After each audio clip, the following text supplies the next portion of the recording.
불자 여러분 안녕하십니까. 영도영화사 명준입니다. 반갑습니다.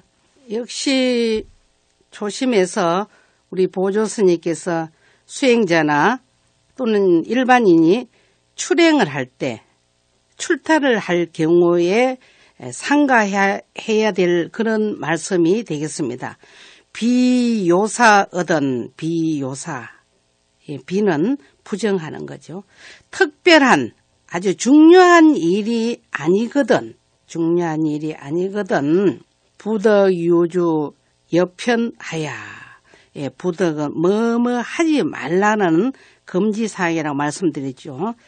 고을주자입니다. 고을에 나가고 그 다음에 현에 우리가 나가서 사냥을 하고 또는 뭐 굳이 사냥하는 것이 아니라 일반인들하고 앉아서 안 좋은 이야기 그 자체도 뭐 역시 엽자가 되겠죠. 엽. 유주 여편에 주와 현에 나아가서 여속 고통하야 여속 더블 여자입니다. 함께 여가 되겠죠. 속인들과 함께 또는 속인과 더불어 함께가 더불어는 똑같이 되겠죠.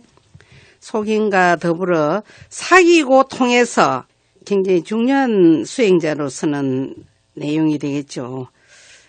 우리가 요즘은 스님들이 굉장히 옛날 제가 어릴 때 스님들하고는 저도 스님입니다만은 굉장히 많이 다릅니다. 옛날 저희가 어릴 때 촌에 스님들 오시면은 정말 묵묵하시고 탁발하시는 그런 스님을 제가 어릴 때 많이 뵀습니다.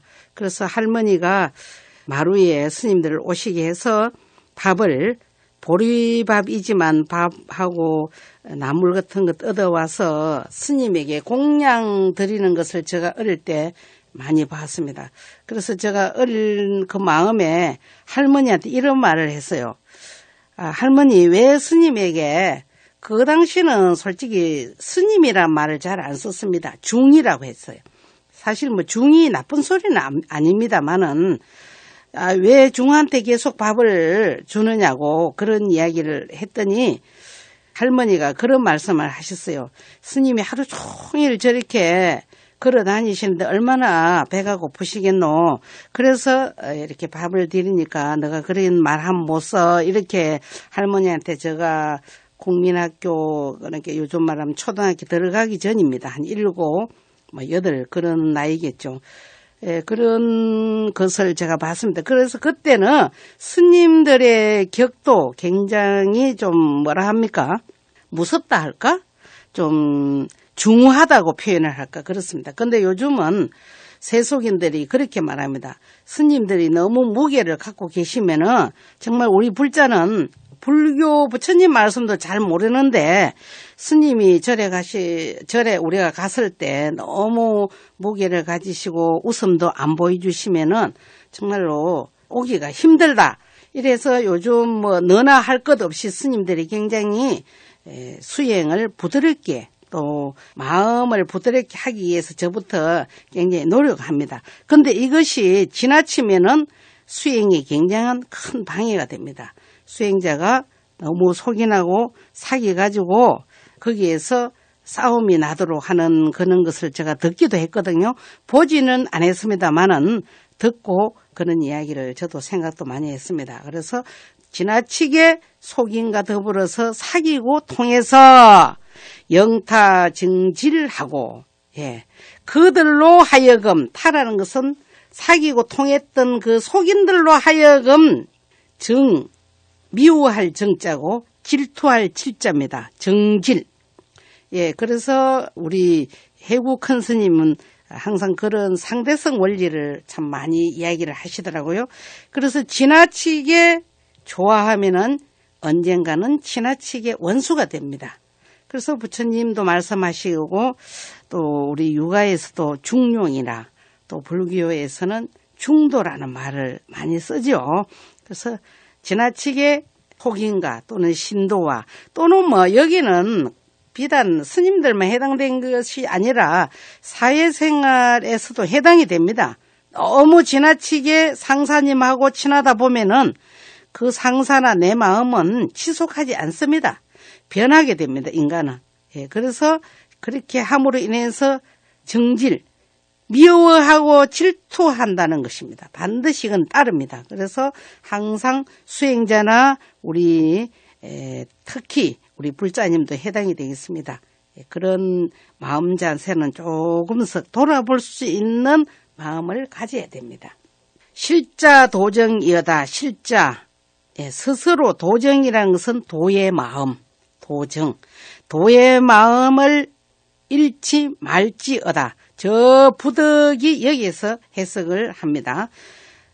누가 도정을 잃으라는 것이 아니라 자기 스스로가 속인과 더불어 지나치게 사귀고 통하다가 또는 상사나 내 친구나 이렇게 지나치는 것은 결국 가불가급이라는 말이 있죠. 너무 지나치는 것은 모자란 것만 못하다는 그런 우리 속담도 있듯이 스스로 그 도의 마음을 잃지 말지어다. 당유요사 출행이여다. 당, 만일 당자입니다. 만일. 요사, 요긴한 일이 있어 출행하거든, 출타를 하거든, 고주지인가, 고할 고자입니다. 또는 우리가 세속에서 회사나 우리가 뭐 이런 불교 방송에도 마찬가지죠. 같은 우리 직원들끼리 있으면서 내가 오늘 어디를 좀 다녀와야 되겠습니다. 그래서 제가 한 2시간은 저를 찾지 마세요. 이런 이야기를 해주고 가야 되는데, 물론 요즘은 핸드폰이 좋아서 뭐 잘 하겠습니다만은, 하지만 이런 이야기를 해야 된다는 겁니다. 그래서 주지 스님이나 또 삼직 스님들에게 급간중이라는 것은 삼직을 말합니다. 여기서 뭐 총무나 또는 뭐 가장이나 뭐 이런 이야기도 다 해당이 됩니다. 주지인가 간중자에게 고해서 뭐라고, 내가 이렇게 중요한 일이 있어 출타를 합니다. 그래서 언제쯤 제가 돌아오겠습니다. 이렇게 이야기를 하고 나가야 된다는 그런 아주 세밀한 그런 말씀을 하신 거죠. 영지 거처하며, 영지 하여금 영자거든요. 하여금 거처를 알리며, 제가 오늘 영도 영하사를 갑니다. 그래서 1시간 이후에 오겠습니다. 제가 여기 올 때도 역시 우리 영하사 대중에게 오늘 불교 방송에 가니까 조금 넘을지 모르겠습니다 하고 고향주한테 이야기를 하듯이 그렇게 거처를 분명하게 해야 된다는 겁니다. 하여금 거처를 알리며 야기 속가어든, 만약 속가에 가거든, 뭐 이것은 이제 수행자를 확실한 말이게 되겠죠. 속인 집에 들어가거든 절수 견지 정념하야, 절수 간절히, 모름지기 숫자만 나도 되지만은 우리 보조스님께서는 너희들이 꼭 그렇게 지켜야 된다는 그런 개념으로 간절 절자를 한 번 더 이야기하십니다. 간절히 모름지기, 굳게 정념, 바른 생각을 가져서, 바른 생각. 오늘 A라는 우리 보살님께서 많이 편찮으셔서 스님을 좀 오셔가지고 이야기를 듣고자 합니다. 그래서 좀 오셔가지고 법문 좀 해주시고 연불회를 좀 해주세요 하면은 그 순수한 마음으로 그 이야기만 하시고 오셔야 되는데, 아름다운 여인이 있다든지 아름다운 뭐 잘생긴 남자가 있다든지 이라면은 그 흑심을 가지면 안 된다는 이런 내용이 되겠죠. 저거가 너무 뭐 현실적인 내용인지 모르겠습니다만은 항상 자기 마음을, 바른 마음을 가져야 된다는 겁니다. 간절히 모름지기 바른 생각을 굳게 가져서 실물 견생 문성하고 상가하라. 뭐를 상가하느냐? 견색이라는 것은, 색이라는 것은 여기에서 남녀를 말할 수도 있고 어떤 물질도 말할 수가 있습니다. 색을 보고 소리를 듣고, 누구 뭐 남자 같으면 남자의 소리라든지 여자 같으면 여자의 소리를 듣고, 유탕사심이온,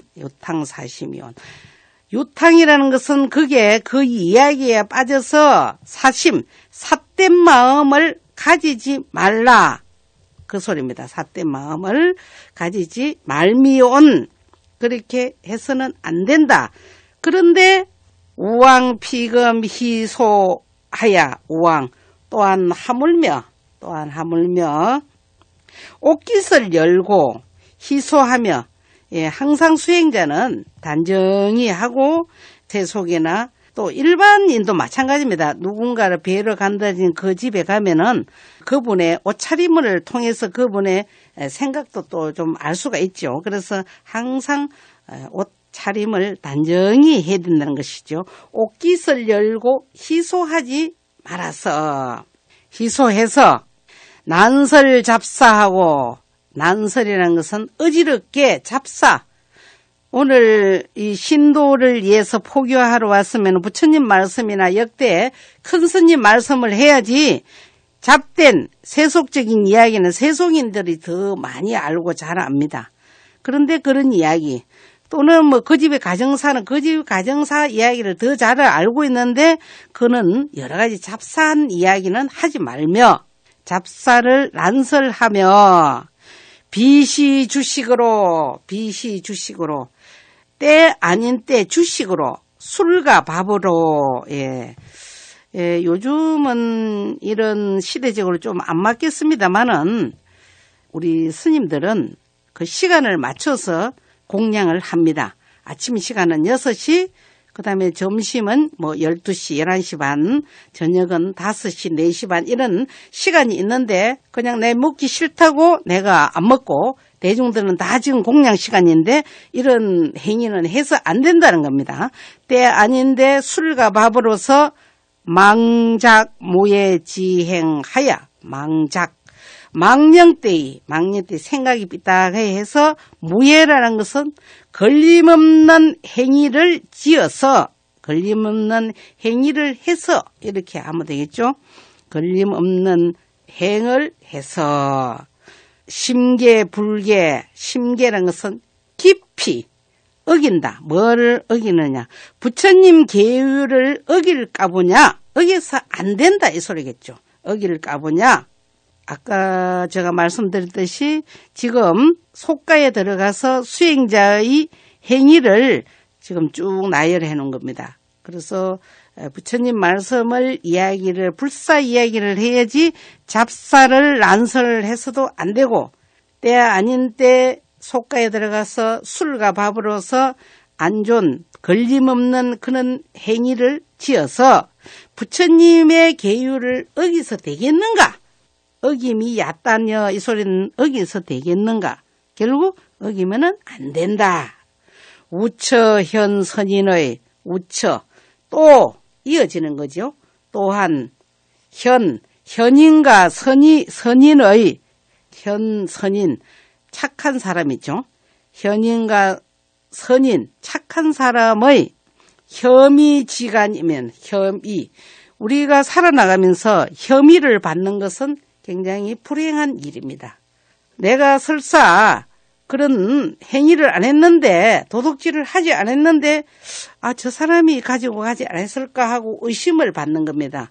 그럼 언젠가는 내가 뭔가를 내 자신이 그 ABC에게 보였기 때문에 타인이 나를 그렇게 혐의를 하는 겁니다. 싫어하고 의심을 하는 겁니다. 두 사람 사이에 그런 의심받는 이야기가 되겠죠.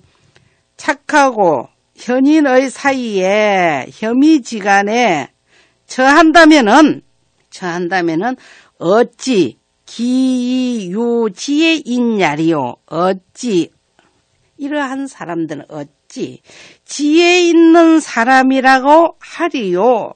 그런 사람을 어떻게 지혜 있는 사람이라고 할 수 있느냐 너희들이 생각해도. 그래서 항상 우리가 어떻게 생각한다? 부처님의 계율과 부처님 말씀을 항상 스스로가 이렇게 갈무리를 하고 돌아보고 이렇게 해야 되고, 요즘은 이 사회적으로도 굉장히 문제들이 많더라고요. 제가 뉴스를 봤는데 묻지 마라는 요즘 폭행들이 많더라고요. 그래서 우리가 그게 뭐냐, 결국은 정서적으로 안정이 되지 않고 사회적으로 불안하고 뭔가를 내 자신이 완전한 인격체, 물론 안전한 인격체는 있을 수 없습니다. 계속 우리가 수행의 단계니까 완전한 인격체는 없습니다만은 항상 내 자신을 돌아볼 수 있는 그런 우리가 삶을 살아야 되거든요. 그래서 혐의지간에 처한다면은 이러한 사람은 어찌 지혜 있는 사람이라고 우리 서로가 할 수 있겠는가. 그래서 지혜 있는 사람은 어떤 사람이다? 항상 무난하면서 타인에게 손가락질이나 또는 뒤에서 내 자신을 또는 타인에게 헛떡거리면서 저 사람이 저렇더라라고 이야기를 한다든지 이런 행위를 받아서는 지혜 있는 사람이라고 할 수 없다는 우리 보조 스님께서 말씀하신 거거든요. 그래서 지금까지는 보면은 우리가 출행할 시에 수행자나 제가 불자도 마찬가지입니다. 이거는 뭐 굳이 청규니까 인격 형성을 하는 게니까 결국 이거는 뭐 스님들만 해당되는 게 아닙니다. 그래서 항상 우리가 기도를 한다든지 또는 뭐 참선을 한다든지 하는 것은 결코 다른 것이 아니더라. 내 자신을 늘 이렇게 반조하는 그런 계기라 해도 진정 가흔이 아니라 그 반드시 그렇게 되는 겁니다. 예, 오늘은 여기까지 하겠습니다. 불자님 다 같이 성불하시고 지금까지 영도 영화사 명준이었습니다.